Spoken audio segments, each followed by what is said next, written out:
Let's see. Okay. Good morning. There it is. It is on. Welcome, everyone, to the Morristown Unitarian Universalist Fellowship.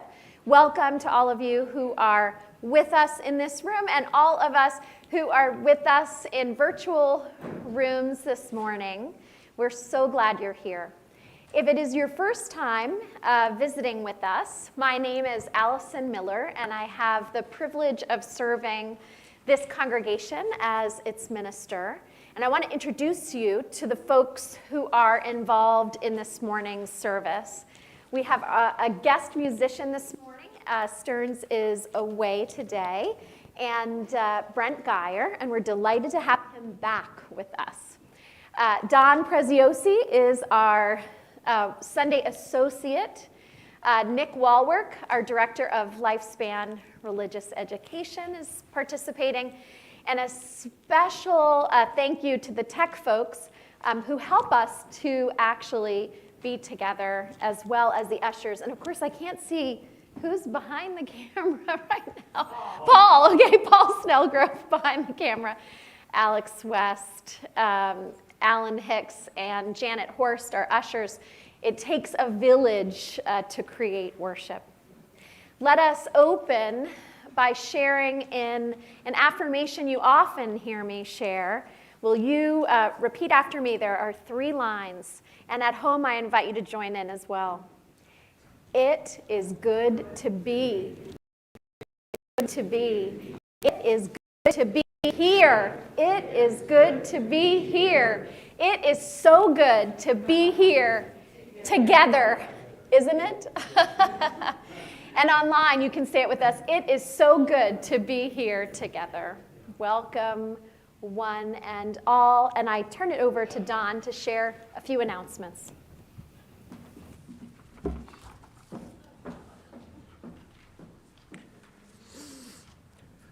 Again, welcome to the Morristown Unitarian Universalist Fellowship.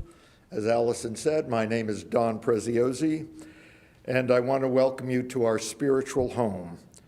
Welcome to everyone in this room and to those joining from online. We are so glad you are here. I do have a few announcements this morning. Join us today at 1 p.m.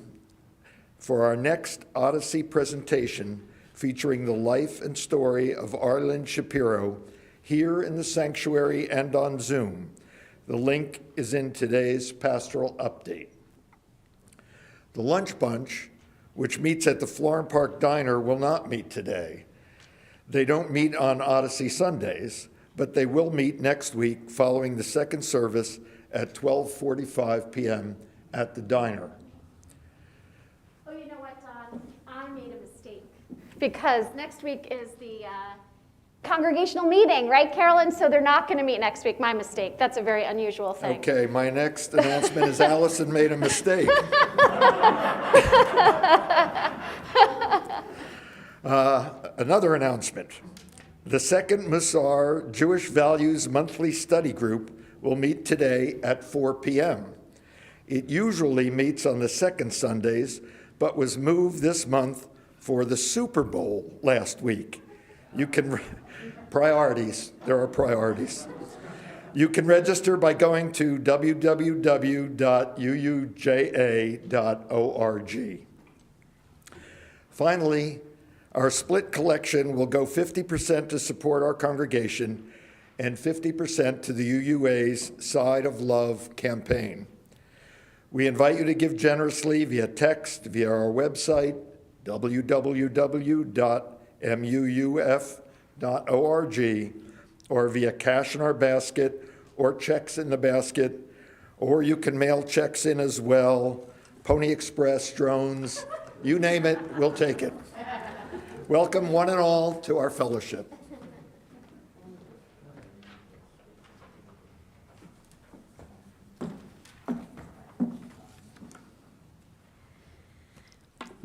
Will you join with me in reciting the words to our chalice lighting, which is a unison reading, The Covenant by James Villa Blake.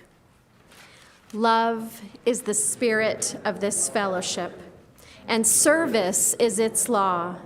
This is our great covenant, to dwell together in peace, to seek the truth in love, and to help one another.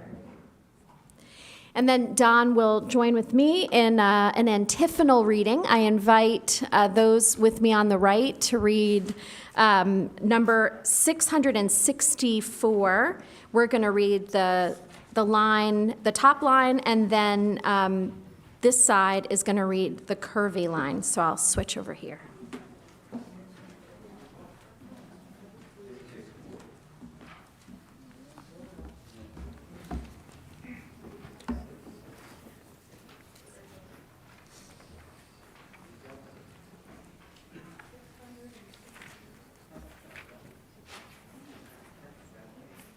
Here we go. Give us the spirit of the child. Give us the child who lives within. The child who trusts, the child who imagines, the child who sings. The child who receives without reservation, the child who gives without judgment. Give us a child's eyes, that we may receive the beauty and freshness of this day like a sunrise. Give us a child's ears, that we may hear the music of mythical times. Give us a child's heart, that we may be filled with wonder and delight. Give us a child's faith, that we may be cured of our cynicism. Give us the spirit of the child, who is not afraid to need, who is not afraid to love.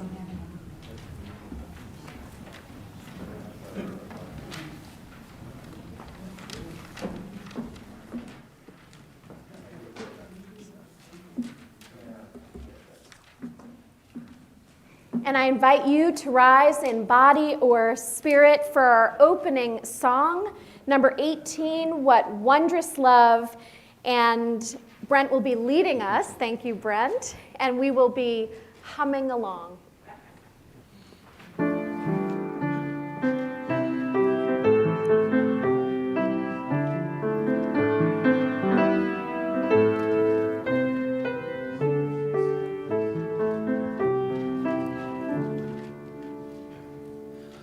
What wondrous love is this, O my soul, O my soul? What wondrous love is this, O my soul? What wondrous love is this that brings my heart such bliss and takes away the pain of my soul, and takes away the pain of my soul. When I was sinking down,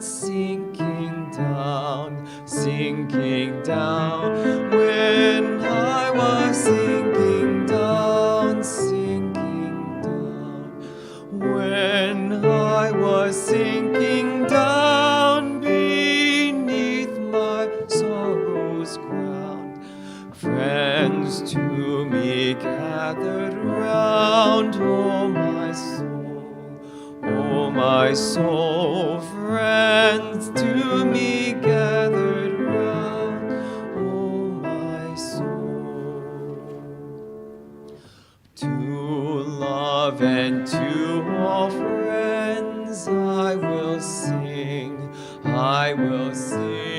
to love and to all friends I will sing, to love and to all friends who pain and sorrow made, with thanks unto the end I will sing, with thanks unto the end I will sing.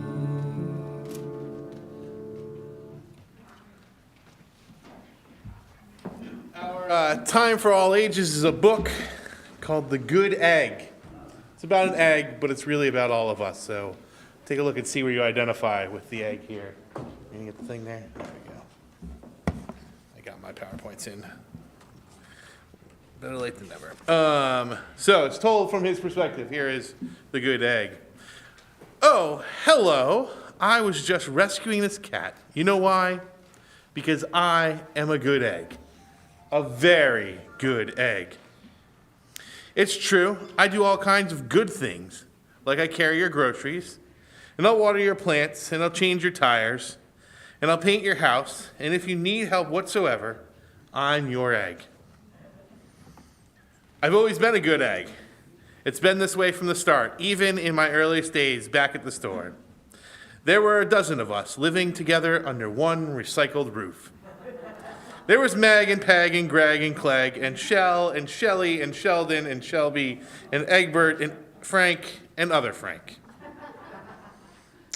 And the other 11 weren't always on their best behavior. They weren't exactly good. They ignored bedtime. They only ate their sugary cereals. They threw tantrums. They cried for no reason, and they broke their stuff on purpose. Meanwhile, I tried to take charge. I tried to fix their bad behavior. I tried to keep the pace because I was a good egg. I'm sure many of us can identify with this. Today, nobody seemed to care, though. Every night I was exhausted. My head felt scrambled. And then one fateful morning, I noticed some cracks in my shell. They were everywhere. My doctor said it was from all the pressure I was putting on myself, the pressure of making sure that everyone was as good as me. I was cracking up, literally. Something had to change. I had had enough. And so I told Meg and Peg and Craig and Clegg and Shell and Shelley and Sheldon and Shelby and Egbert and Frank and other Frank that I was leaving. I can't be the only good egg in a bad carton, I said. Blah, blah, blah, they replied. I left that night. And I wandered from town to town, and hours became days, and days became weeks, and I lost track of time. And I was alone. But out there on the road, under the stars, I really tried to focus on myself and what I needed. I took walks. I read books. I floated in the river. I wrote in my journal. I found simple moments to be quiet. I breathed in. I breathed out. I even started painting. For once, I found time for me. And guess what? Little by little, the cracks in my shell started to heal. My head no longer felt scrambled. I started to feel like myself again. So I made a big decision. I'm returning to my old carton and my friends. And besides, I know I'm kind of lonely out here. And this time, I know what I need to do. I will try not to worry so much. I'll be good to my fellow eggs while also being good to myself. Here we go. Everyone missed me, and I missed them too. Hello, Meg. Howdy, Peg. Hi, Greg. Greetings, Clegg. What's up, Shell? Aloha, Shelly. Heyo, Sheldon. Hi, Shelby. Good day, Egbert. What's happening, Frank? Howdy do, other Frank. Sure, every once in a while, somebody's still a little bit bad. But it's not like before. Because here's what I realized. Other eggs aren't perfect, and I don't have to be either. I'm okay with that. Yep, the old carton is back together. We're a solid dozen again. It's good to be home. The end. Hey, I like that one. We're going to collect our offering now, which will be split between the fellowship and the UUA's Side of Love campaign.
reading for today is Going to the Brook to Be by Madeline Langle from Glimpses of Grace. The path becomes full of tussocks and hummocks. My legs are etched by the thorns of blackberry, brambles, and wild roses. Earlier this summer, the laurel burst from snow into fire, and a few weeks later, we found a field of sweet, wild strawberries.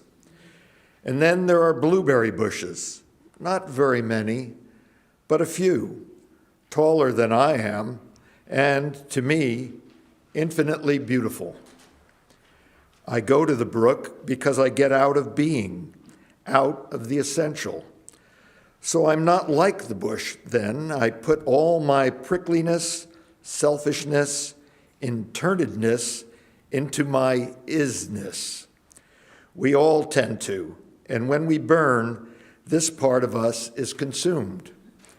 When I go past the tallest blueberry bush, where my twine is tied to one of the branches, I think that the part of us that has to be burned away is something like the dead wood on the bush. It has to go, to be burned in the terrible fire of reality until there is nothing left but our ontological selves, what we are meant to be. I go to the brook, and my tensions and frustrations are lost as I spend a happy hour sitting right in the water and trying to clear it of the clogging debris left by a fallen tree.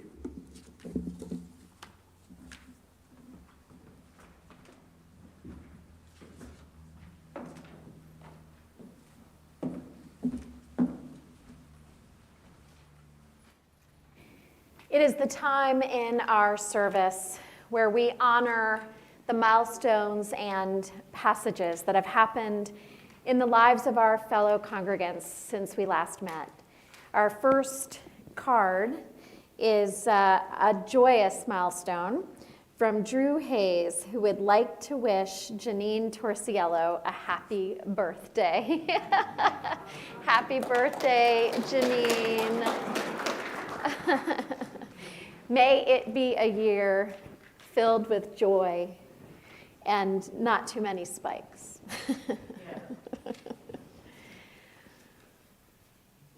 And I have a very serious concern to share with you. I had a long conversation with Carolyn Evans yesterday, and a beloved of our congregation, Ilya Evans, who grew up here and was in our youth group, was struck by a car while on a scooter. And Ilya has had a very serious head trauma. Bob and Carolyn Evans, his parents, are with him right now in Florida. And one of the things that Carolyn shared with me, he lived in Florida for a number of years, and some of us got to catch up with Ilya when he was coming to coffee hour, our Zoom coffee hour. And his friends are surrounding them with love and just testifying to the difference that Ilya has made in their lives in terms of spiritual guidance and the journey of overcoming and recovery. And so I just want to honor that in this space. And so he is being surrounded by love and healing. Tomorrow there will be a scan, and Carolyn and Bob will know more about what's happening and may have some challenging decisions to make. I know there are people that were in youth group with Ilya right in this room. I'm sorry. I want to invite everyone to pray with me. I'm moved to. Let's surround Carolyn and Bob and Ilya with all of our prayers and loves, because this is a caring community.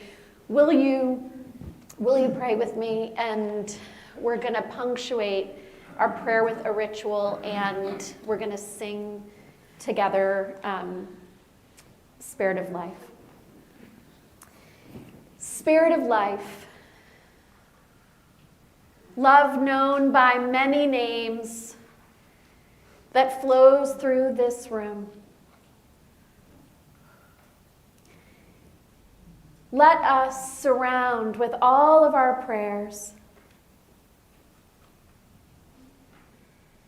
Bob and Carolyn.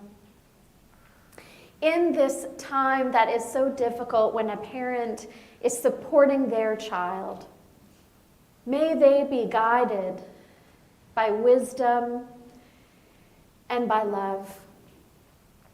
And let us surround Ilya as he is being surrounded by so many people all around him.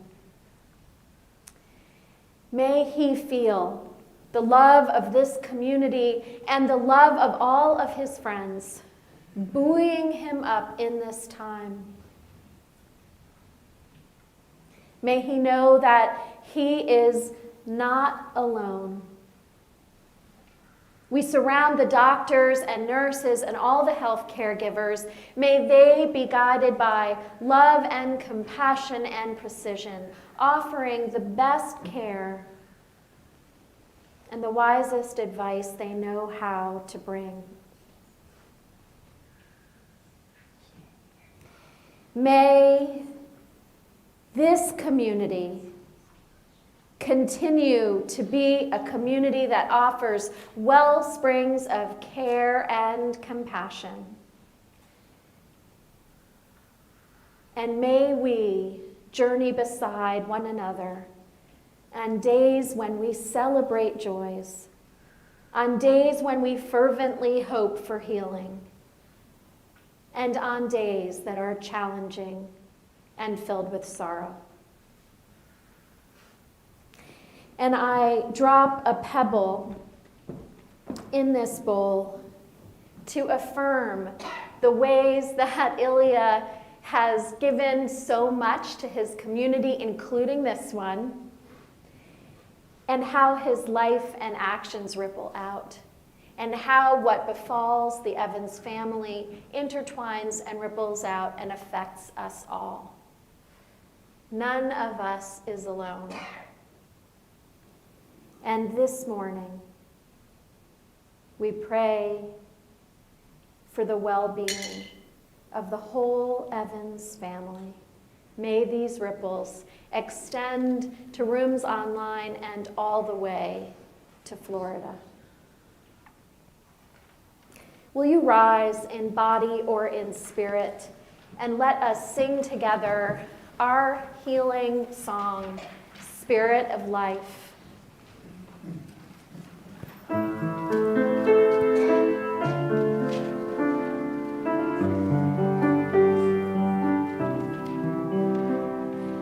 Spirit of life, come unto me. Sing in my heart all streams of compassion.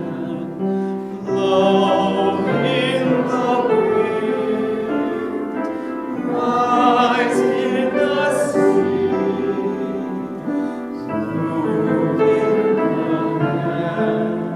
Giving life the shape of justice, roots hold me close, winds set me free. Spirit of life, come to me, come to me.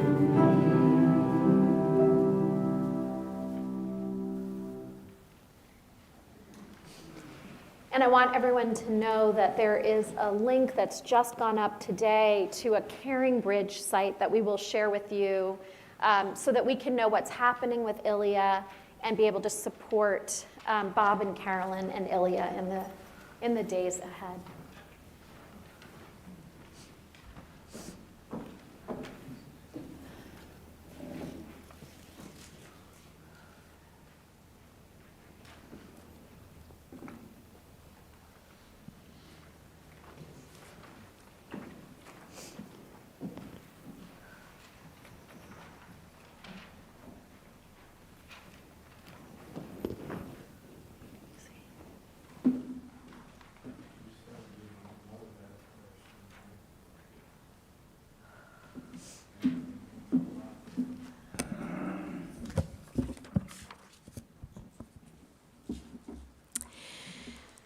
I open my reflection this morning with a little excerpt from the Gospel of Mark, chapter 12, the King James Version.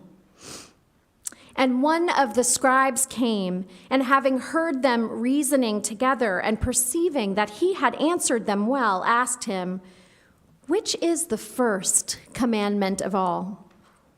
And Jesus answered him, "The first commandment, first of all the commandments is, Hear, O Israel, the Lord our God is one Lord. And thou shalt love the Lord thy God with all thy heart, and with all thy soul, and with all thy mind, and with all thy strength." This is the first commandment. And the second is like, namely this, "Thou shalt love thy neighbor as thyself." There is none other commandment greater than these. We often reduce this second commandment to love thy neighbor. While this is essential, the reference point that we are to use as to how well we love our neighbor is how we love ourselves. Love your neighbor as yourself.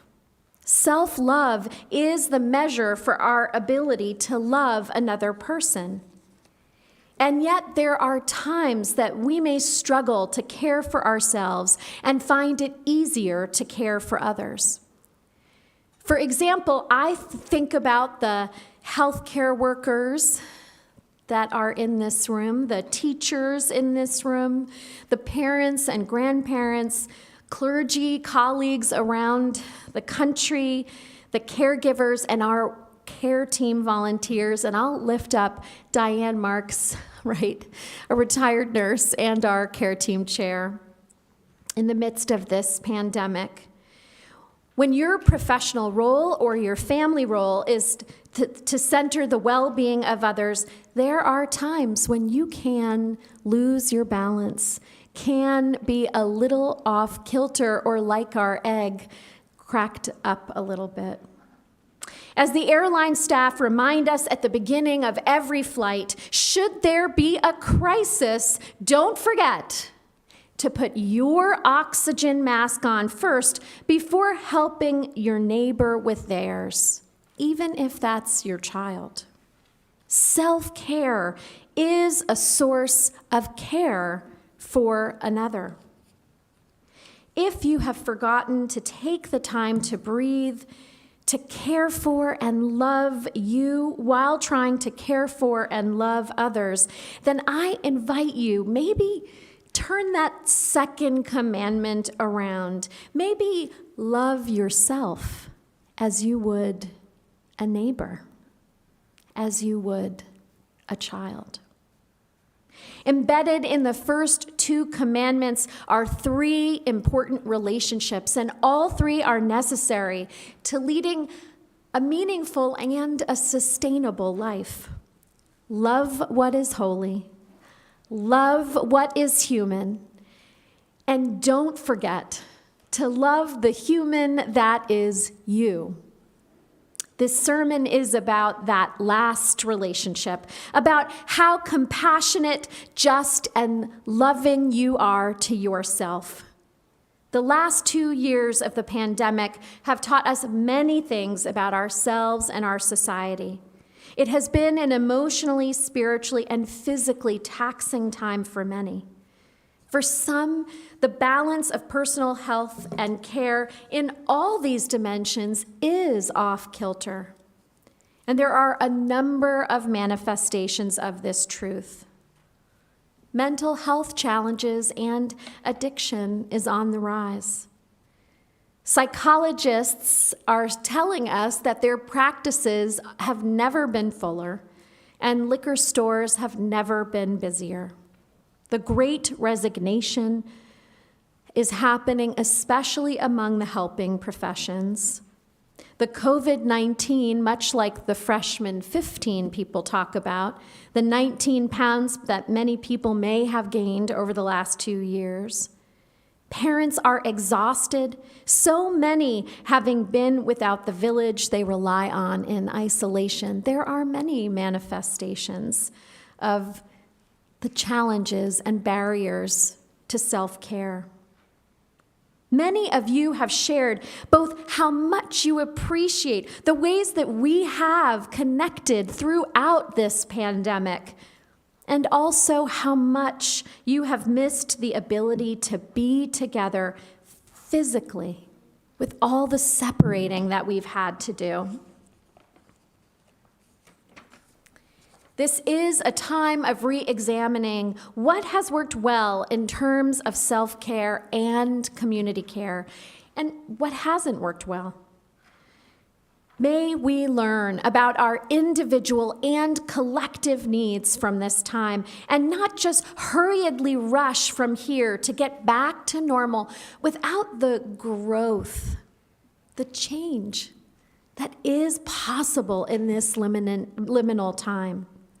For some people, such as those with certain disabilities, and those who maybe can't afford the gas to come here and haven't learned how to ask for help, or for so many reasons, this has actually been a time of greater access and connection in terms of the spiritual community that our Morristown UU Fellowship has to offer, as well as other UU congregations around the world.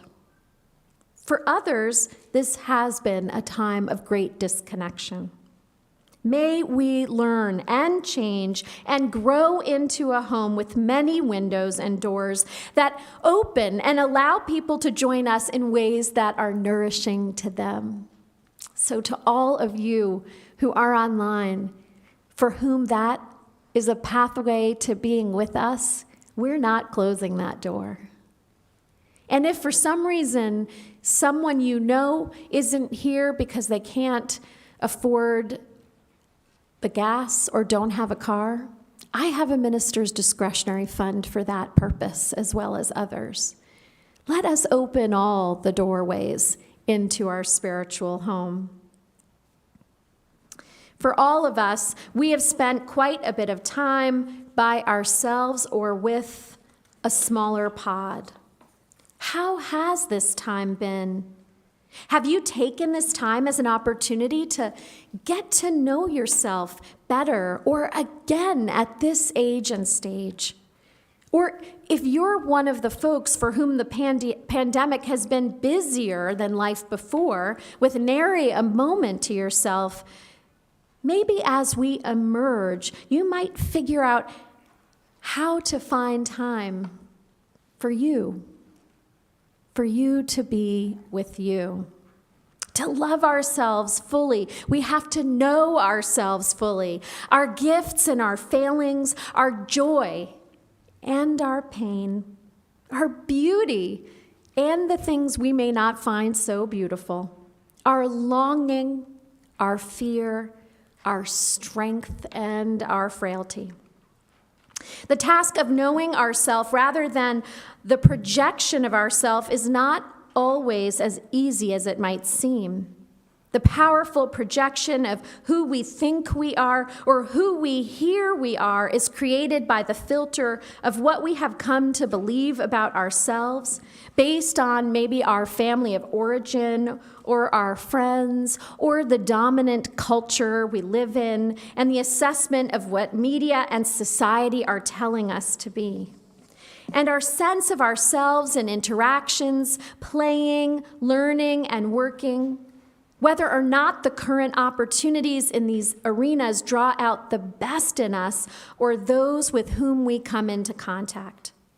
That powerful projection and perception of who we are is not always the same as who we are in the sense of the truest parts of our heart and soul, or how we long to move towards the truest parts of our soul and heart.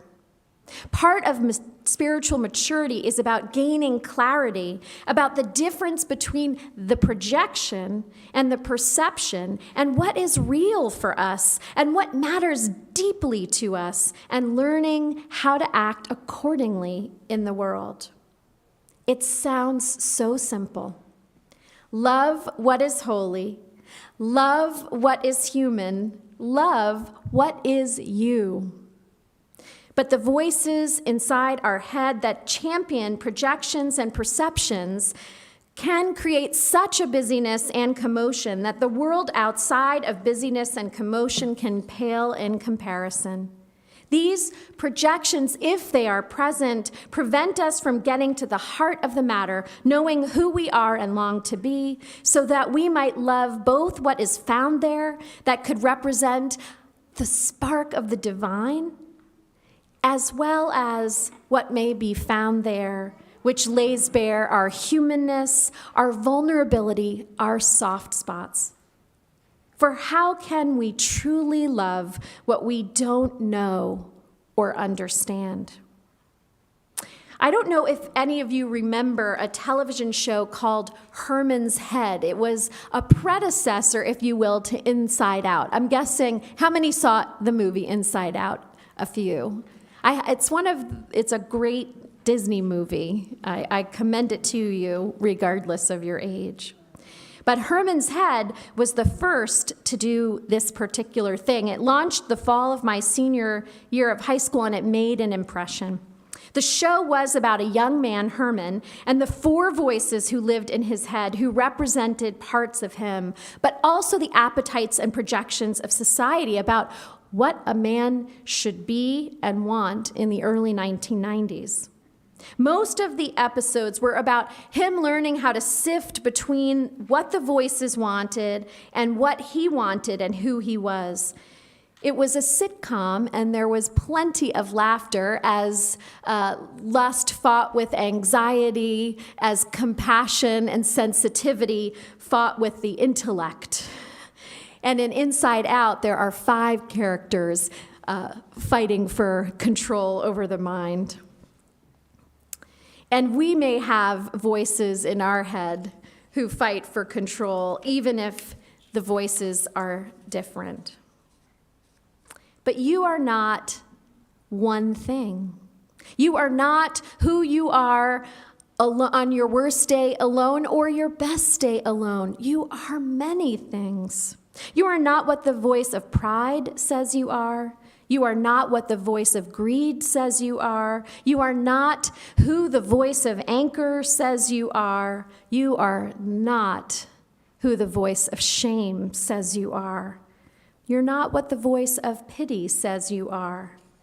You are what the voices of love say you are, if you take the time to find out. Love helps lead to self-compassion. The world sometimes tries to cultivate in us a kind of self-esteem, if you will, but that isn't what is the pathway to a deeper happiness. Self-compassion helps us to see our pain and suffering in light of the human experience, alongside of our joy and possibility. We don't wind up over-identifying with one aspect or another. So in part, loving yourself is about cultivating compassion rather than a kind of esteem that is far more fragile. As Ralph Waldo Emerson writes, to be yourself in a world that is constantly trying to make you something else is the greatest accomplishment. To be you with all your infinite possibilities and your finite flaws is the gift. One of the great gifts of spiritual practices, such as prayer and meditation, yoga, or hiking in the woods, or chatting with a babbling brook, as Madeleine L'Engle does, or painting like the egg, or journaling and the like, is the chance to become reacquainted with ourselves. And I'll say this, and children point the way. I'm going to end with a story, too, of a child, but right now, towards the end, Gavin can feel sadness and is free to express it. And we're feeling some sadness about how Ilya's health is faring, and Gavin can feel it. So Gavin, we love you with your tears, and we love you when you offer us laughter. And Gavin's baby dedication is coming up. And trucks. We love him with his trucks, of course, but that goes without say. Spiritual practices also allow us to just be, as Madeleine L'Engle teaches us. Loving yourself is about appreciating the mere fact of being. You are inherently worthy of love before you do anything. When we begin our services as we did today, we frequently share in that affirmation, it is good to be. It is good to be here. It is so good to be here together.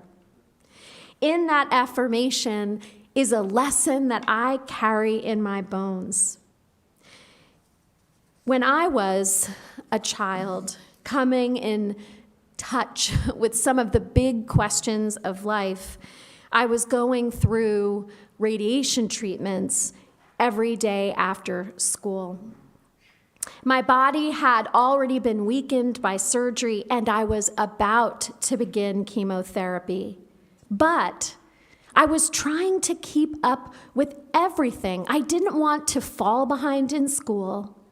And I wanted to stay in the class play and on the swim team. I wanted to do all the normal things and didn't want to let go of what I thought I was supposed to do and be in that phase of my life. In fact, I thought, radiation treatments could be like an after-school activity. I'll block an hour for them. Yeah, they're starting to make me feel very, very tired and exhausted, but that doesn't fit into that hour. Finally, my doctor set up a meeting with me, my very wise doctor. And she said to me, you have a choice to make. Are you going to keep doing, or are you going to live? The idea of doing versus being crystallized in that moment, and I let go of all of the non-essentials. I accepted the current limitations and the hopeful possibilities and focused full force on healing. You see, being faithful to yourself as you are, on your best and worst days and everything in between, seeing the fullness of who you are in this moment and being true to that heart and soul part of you is a part of how we manifest love. I needed to accept that I was sick and not separate myself from that truth. I had to be kind and compassionate, that self-compassion, and caring with my limitations, while also being strong and hopeful and willing to withstand harsh treatments to allow for the possibility of more time.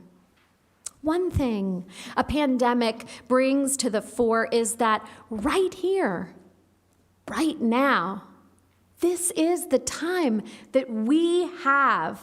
So now is the time to be faithful to who you are and how you long to flourish to your soul's calling. Right now is the chance to move into right relationship with your mental well-being. What would that journey look like?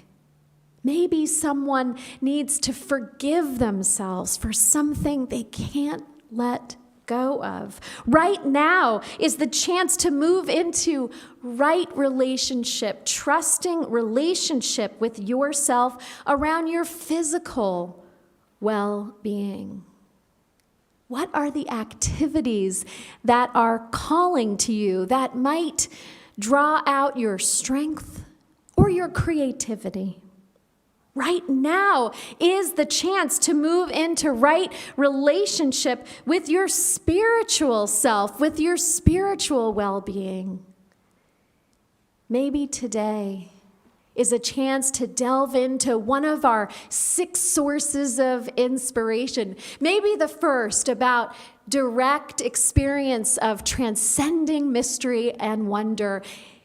Love yourself by carving out time for that.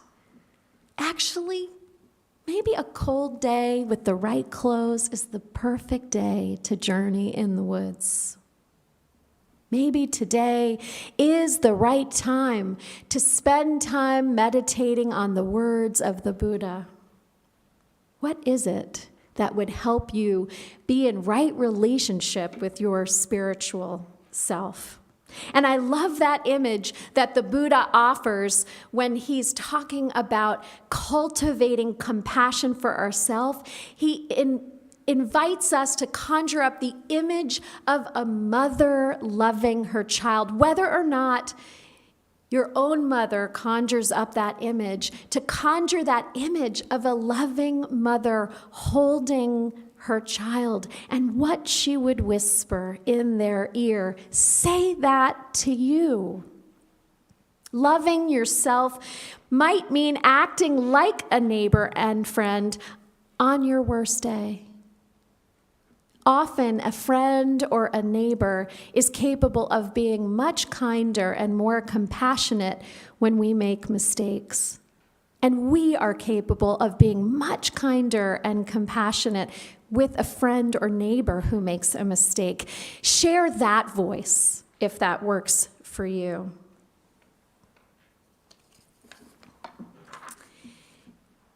There's a meme going around to return to the wisdom of a child not too much older than Gavin, maybe 1 year. It's before bedtime. She's 3 years old, and her mother overhears this. Good night, myself. I love you. And then a pause. And then, I love you too. Today is about the relationship between me, myself, and I, and you and yourself. And how that relationship, which is the source of our ability to care for all the living, for all our neighbors and family and communities, for all around the globe, for all beings.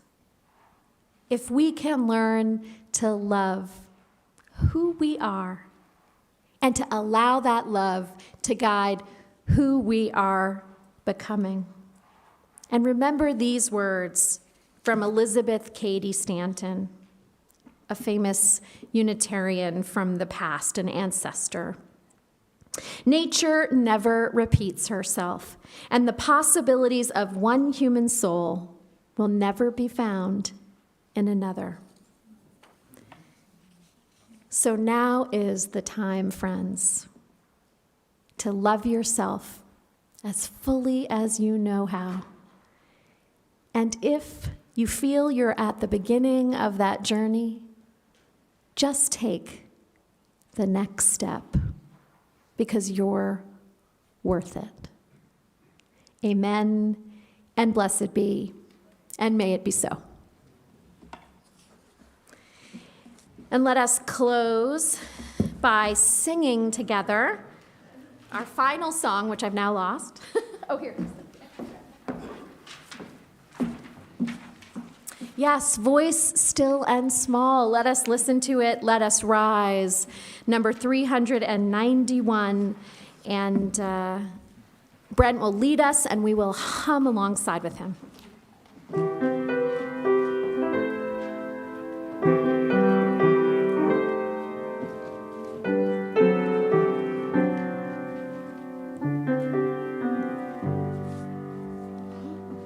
Still and small, deep inside all, I hear you call, singing in dark and rain.